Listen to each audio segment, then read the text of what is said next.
This is The Win, Special Edition Raw, where I share my personal stories of failures and successes as a serial entrepreneur. My views on how to start and grow a business using today's top online marketing and sales strategies. So welcome to The Win, Raw, with me, your host, Heather Havenwood. Hi, everyone. Welcome to The Win with Heather Havenwood. This is the solo show where I basically work with you, coach you, talk to you about how to double your income and triple your time off. I think everyone needs. And I was actually had the opportunity last week in Chicago to speak at the Small Biz Expo. There was over 11,000 people there registered. And what that looks like is you can come in for free. You get tickets for free. They're actually all over the country. I highly suggest you check them out at smallbusinessexpo.com. And I actually love this opportunity because it's bringing small businesses together. It's such an amazing community. And I realized one of the biggest factors in business's success and not success. I mean, there's all kinds of tools and tricks and strategies out there for small business owners. I mean, you just go down this one expo and you have bankers there, you had Amazon business there, you had Microsoft, you had Dell, you had Bank of America, you had Wells Fargo. And then of course you had the companies there, the small business companies that really focus on web design and social media. And all those are amazing. But here's the number one thing I didn't see. And I did actually an entire presentation on this. The presentation was on sales. Sell like a boss. Okay. As you know, I have a book out called Sexy Boss. That's why I like the boss thing. But really this about selling like a boss. And I was sitting at this presentation for an hour and the room was packed. I mean, packed. And what you need to know is I was one of those last minute additions. I was on the addendum. So when you get the nice glossy brochure when you walked in, I was on the addendum. And so there was the piece of paper that was kind of like stuck in there. And so I thought, oh my God, no one's going to come. And it wasn't late in the afternoon. It was after the lunch. I thought, oh my gosh, I'm going to be talking to nobody. Place was packed. And what I realized in that presentation, because it was a connection. I really wanted to ask them questions. It wasn't a presentation where I was just pitching or pushing at them. I really wanted to ask them questions about what was important to them. And the number one challenging things that I heard was, how do you get more clients? How do you make more money? Yes, they're financial advisors. There was a dentist in there. There was a fitness trainer in there. There was a woman who bakes these really cool muffins. She brought me one. It was super yummy. I had a woman who, soap. She made soap. She was an interesting one because she gave me a business card with soap. I thought it was chocolate. I thought it was candy. And I go, what is this? Is this candy? And she goes, no, it's soap. I'm like, oh, thank you so much for telling me. I would have eaten it. I said, what do you do? And she goes, I'm a soap maker. I go, no, you're not. No, you're not. And she looked at me and I said, how's your sales? How's your sales? What's your income like? What's your revenue of your business? And she's like, not very good. I go, that's because you say you're a soap maker. And she looked at me. I said, you sell soap, right? You sell beauty. You sell smelling good. You sell elegance. You're not a soap maker. Well, you don't walk into Victoria's Secret area where they have all the fun soap of Bath and Body and they don't say, hi, we're soap makers. People would turn away in droves. You walk into an experience and you smell it and you feel luxurious and you buy their scrubby scrub for a ridiculous amount of money and you feel like you're a woman. That's the experience. That's the salesmanship. And she looked at me and goes, you know what? You're right. I say that all the time, a soap maker. I'm like, no one wants a soap maker. That's kind of like boring. It's like a dial. I mean, you dial soap over the day. So I want you to get in your hat here as a salesperson. Look, I'm a businesswoman. I'm an entrepreneur. What do business men and women do? They sell. They sell idea. They sell concepts. They sell themselves. They sell the product and service that they represent, but they sell. They make money. And that is your job as an entrepreneur, as a businessman, as a businesswoman, is to sell, sell, sell, sell, sell. Let's say it again. Sell. Are you selling? Or are you marketing? Are you posting stuff on social media and thinking that's sales? Are you actually selling in your emails or are you just sending information? Are you selling? Are you picking up the phone and asking people for the money? Are you asking people for the order? I bet you if that that the soap maker was in front of me, I would say to her, how many wholesale companies have you picked up the phone and called and said, hey, I make soap and here's my cost. Here's what it looks like. I would like for you to consider me as your soap manufacturer or whatever it is. How many times has she done that? Probably none. I didn't have a chance to talk to her very long. It was like a 5-minute conversation. But I want you guys to think about sales. And when I work with a client, which I invite you, I'm now open for new clients. I've had a closed book for the last 2 years. And that's because I've been focused on a weight loss company, a supplement company here in Austin. And that has shifted. I'm now 100% open to taking new clients. And I'm actually looking at building a new company. But right now I am open to new clients, which it hasn't been for 2.5 since June 2015 when I started those 2 new companies online, and we went from 0 to $1.5 million in the last year and a half. 2 years. Year and a half. We've been $1.5 million in gross sales in the last year and a half on those 2 companies. Interestingly enough, I turned those companies from marketing companies into sales organizations. I remember when I was sitting down with the staff, and they were giving me all these excuses of how the clients were not wanting to buy the products. And I started asking them these simple questions on how they are presenting it. Were they asking for the money? And they weren't, because we didn't hire salespeople. We didn't put an ad out that said, are you in sales? We want you. So I had to start training the staff in being a sales organization. I said to them, we are in a sales organization. We're not in a weight loss company. We're not a supplement company. We're a sales organization. And the first meeting when I shared that with them, or told them that, they got really weird. People get really weird with that. And I wanted to say to them, hey, what if I told you that you're not going to get your paycheck for the next 2 weeks because we didn't make the income to cover it? And they would say, well, what? I didn't do any of that. I go, yes, you did, because it is your job to be here and to sell. And if you're not bringing in your own weight in your position, why should we have you? So we started to do is really interesting. Before then, it was just like a team effort. We looked at the total sales. And then after that, what we started to do, we set up the system, the company system, so that every time there was a sale, it was connected to their name, right? It was through software. And we started to, in the meetings, before we kind of had done that, but we hadn't really brought it up. But now moving forward, we brought it up in the meeting. So we had, 3 to 4 people, right, in the office.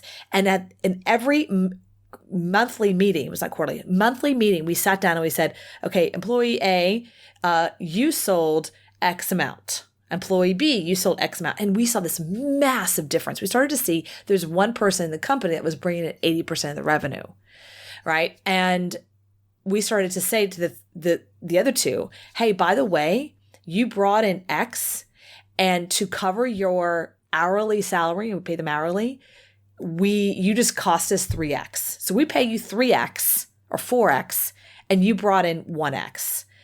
Actually, it's supposed to be the way around. We pay you X, you bring us in 4X, you cost us money now. And we started to show that every single month. And they really started to get it. Like, wow, my job as an employee is to bring in money for the company. And it really shifted the entire conversation, because then the next month we had one person go up. She had not equaled her pay yet, but she did go up. She went up like 20, 30%. She was all excited. She's like, oh, look at that. I sold more. I'm close. She had like a number, like a number. She knew what she made, right? She knew what her hourly was. So she knew that was kind of her break even. That was her goal, the first goal. Then after that, it was the goal. Like, how can I go beyond that? How can I make more money for the entity, the company? Because honestly, that's what a job is for. An entrepreneur, right, has a vision, and then we focus on what's the market, what's the sales, we focus on what's the service and or the product that we are bringing to the marketplace, and what are we selling to the marketplace? Do they want the thing, service, right? And I think it's a really important piece that a lot of people forget. Sales is an ongoing conversation. Sales is an ongoing conversation. And there's something I'm putting together this month in June. I'm putting together a accelerated profit system and a call. It's once a week. It's going to be in the morning. It's going to be a call where you can come on and get a boost in your view on sales, because sales is an ongoing conversation. You'd ask any quote unquote sales entrepreneur or someone who's a true sales professional, they're constantly on any kind of motivation to get them out of their own head and into sales. Because what happens in sales, it just happens to an entrepreneur. We deal with the management of things and we stop dealing with the sales of things. We figure that will be taken care of. We figure sales will be taken care of. My job is to manage the business. No. Your number one job as a solo entrepreneur, as a professional, as a businessman, businesswoman is to sell. Focus on these sales. That might be training other people. That might be training yourself in sales. That might be training your staff. That might be in conversation with yourself and other people, even down if you're a dentist or a lawyer or a chiropractor, or any of those kinds of professionals where you've gone to school for up amount of years, you still want to focus on sales. That's one thing that I always laugh at my dentist. I share this story all the time because it's adorable. I've known my dentist now many years. We actually ended up finding out we went to this same district of school in high school. We actually grew up near each other. We didn't know each other in high school. We actually ended up finding out that we knew each other back then. So here's what's funny about that. Every time I'm in the chair, I say to him, "What are you going to sell me?" He's like, "Well, we cleaned your teeth. You're good. That's it." I'm like, "Come on. You got to sell me something." And he always giggles and laughs, but it's true. He never sells me anything else. One time he tried to sell me the whitening, and I was kind of a yes, but the sales, it wasn't that great. Like the closing wasn't that great. So I didn't do it. I really wasn't ready for it. But I figured he continually asks me because he sees me every 6 months like clockwork. Think about it. Think about if you saw your client right now or potential client, and you asked him or her to be upsold to whatever the next thing is, right? And they say no. But then you don't talk to them for another 6 months. Wouldn't you ask them again and again and again and again until they finally say yes? My dentist asked me once, and that was 2 years ago. So if he's listening, you should ask me again because I really want those teeth whitening. I drink coffee, right? So I want you to put your sales hat on and remind yourself as a business owner, as an entrepreneur, you're truly in the sales world. What are you doing today to get your sales up? All right. So let me also talk about something else that's really important. I call it doing the math. Do the math. Oh, this is a good one. Doing the math, doing the math, doing the math. You've got to start understanding that sales is nothing more than numbers. Okay? Call 20 people, sell 2. Some people would say, "Oh my God, that's horrible." No. In the sales world, that's called 10% close. That's called awesome. What? So let me take you back. So when I was traveling around the country doing events and seminars from 2001 to 2006-07, one thing that you need to know is I would travel to a city. Let's say it's Denver. Let's say Chicago, Seattle. Went to all those, right? All in the United States mainly. We would show up, and the company, the main headquarters, would tell us, "Okay, we spent $150,000 in advertising spend in Seattle, right? You need to hit that number. If you don't hit that number, we'll still pay you, but we're not going to be happy with you. And so you're not going to go from Seattle to another, like New York. You're going to go Seattle to like a Peoria, Illinois, some small, really bad town. Okay. So we don't make as much money. All right. So here we are. And we would start to do the numbers and we do the math. We do the math. And we started to realize that we hit between 12 to 20% closing. If we hit 12 to 15% closing of the people that we saw, we made the company what I call zero, meaning we brought them back from negative 150,000 to zero. Okay. And they were happy. They were very happy. They're like, "Oh, we love you. This is good. This is good." Now, if we closed 20, sometimes even 22%, which is extremely on the high end, 22% of the room into, by the way, a $3,000 program, they loved us. Like loved us. And then they would say, wow, you guys are doing so great. You guys are hitting 20% over and over and over again. We're going to do a $250,000 spend in like LA or New York or Chicago, where we get these big numbers, right? Because the bigger numbers, meaning the bigger amount of people that we saw, right? And the percentage went from 10%, 15%, 20%, the more money we made. Let me tell you the difference. Okay, so Seattle, we would see a total of 150 people. Let's say, I'm making this up. It's about right though. And let's say we closed 10% of that. That's 15 people. Okay. They're like happy with us. They're not mad. They're happy. They made their money back-ish. Okay. But let's say we're doing really well and we go to LA and we don't see 150 people. We see like 400. And the same time frame, by the way, we don't see 400 over a period of a longer time. We see same amount of time, 400 people in the same amount of time, meaning we make more money, right? Quadruple your income in less time or the same amount of time. Okay. So we're in New York, we're in LA, 400 people, 10% of that is what? 40? What if we're doing 15% or 20% in LA? Again, we are presenting the exact same presentation, the exact amount of time, right? 3 days, over 3 days, either in Seattle or in LA, same amount of time, but we're making triple the amount of money. I mean, who wants that, right? So what we started to see is if we started doing the numbers and focusing that 20%, 15%, 20% consistently and selling, we were all making a lot of money. The company was happy with us. We're getting like from, look, here's the things that they would do. We went from, because here's how they would like do things that would just make your life a living hell. Instead of going a direct flight to Seattle from Orlando, which is where we're all based, they would make you go like 3 flights because it was cheaper. Or instead of coming home the next day after Wednesday, they'd force us to do a red eye home and get home at like 6 o'clock in the morning. You're exhausted. But because we're doing so well, they would say, tell you what, just stay over and have a nice evening on us. And, you can leave in the morning. That's the kinds of things that when you're traveling full time, you really notice the difference. Okay. So, these are the perks. But the point is, in business, you got to focus on the sales. Are you making money or are you just busy? Are you making money or are you just busy? Which one is it?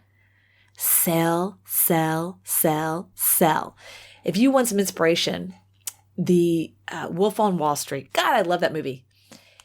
He was a salesman. Like him or not, agree with him or not, whatever. He was a salesman. As I want you to be a saleswoman and salesman. To show yourself the money. To show yourself the money. And what does it feel like to bring in, earn double the amount of money you are right now, quadruple the amount of money you are right now, and having your time off? What would that look like? What would that feel like? Own it. Sell, sell, sell, sell. All right, so this is your motivation. Feel free to listen to this again. My name is Heather Havenwood, and I really highly suggest you to get me as your sales coach. Complete plug, complete pitch. I'm inviting you. I'm inviting you to say, hey, I need a coach. I need someone to keep me on my toes here and say, this is what your job is to sell, and to motivate me and help me with the goals and help me with what I'm going to say and what I'm not going to say. When I get rejected, what do I say in return, or what can I emotionally just let go of? Like how to have those conversations. I remember when I was traveling this country with this team, right? After every presentation, especially at the end of the day, because in one day we would do 2 presentations. So at the end of every day, not like the week, like every day, we would sit down as a team in a circle before we went to dinner, and we would go through all the rejections. We go through all the things people said to overcome. We talked about all the sales that we did and didn't make. We gave feedback to each other. we said, hey, this person came up with this objection. Here's what I said. I don't think it worked. What do you suggest? Somebody else like, oh, I've had that one before. Here's another way to say it. Try this next time. We constantly gave each other feedback. And one of the things I absolutely loved about my speaker, his name was James, the most humblest man on the planet. I just absolutely loved James, is he was really willing to always sit down and be open to feedback. And a lot of the speakers weren't. So he was like, hey, what did I do right? What did I do wrong? What can I do better next time? What's the feedback? And when you're open to feedback like that in sales conversation, wow, can you grow exponentially? When we first started that team together, we were what I call the C team. We were going to Peoria, Illinois, and all these really tiny towns, and we weren't making any money. We were just broke. It was just not good. And we started to really jive as a team, and we were really open to feedback and give each other feedback. And we didn't take it personal because we all knew we were all focused on the same goal, which was helping other people as well as making money for ourselves and the company and eating, right? Eating well. So we really focused on that feedback, and that's what you need. They were like mini coaches for me. They were the ones that I learned from the most because they gave me feedback of what I didn't do right, how I looked, how I acted, how I talked, how I communicated, that what worked and didn't work for people. And I was open to that feedback. So here's what I say to you. You need a coach, a business and sales coach. I did. I hired my first coach 13 years ago and haven't looked back since. This is the person that holds me accountable. Right? I want to hold you accountable to your sales. I want to help you do the math. I want to help you do the numbers on how much money you made last month. Let's go for doubling it. Let's go for doubling it. How are we going to do that? I want to help you do that. So here's what you need to do. Go to heatherhavenwood.com, and the upper right-hand corner says Meet with Heather. I want to get on the phone with you. This is not somebody else. This is not my assistant. This is me. You get on the phone with me. I want to get on the phone with you. I want to talk about your business and your life and your sales and your numbers. I want to help you make more money. So go to heatherhavenwood.com, click on Work with Heather, Meet with Heather, and we're going to have a conversation about your numbers. We're going to do this because I want to work with you.